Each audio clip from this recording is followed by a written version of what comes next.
Bile డక్ట్స్లో కూడా కొన్ని ఇది స్టోన్స్ అనేటివి ఉండడం జరుగుతుంది. అలా ఏమైనా అబ్స్ట్రక్షన్ జరిగినప్పుడు మజిల్స్ కండరాలు అండ్ వీటన్నిటి ద్వారా ఇది ఏఎల్పి అనేది కూడా ప్రొడ్యూస్ అవ్వడం జరుగుతుంది.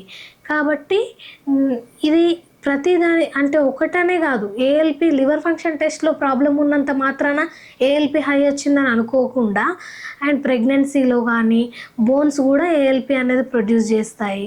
అండ్ బైల్ అంటే గాల్ బ్లాడర్లో ఏమైనా స్టోన్స్ ఉంటే కూడా ఎక్కువ రావడం జరుగుతుంది. అలా ఏఎల్పి వాల్యూస్ అనేటివి చూసుకోవడం జరుగుతుంది.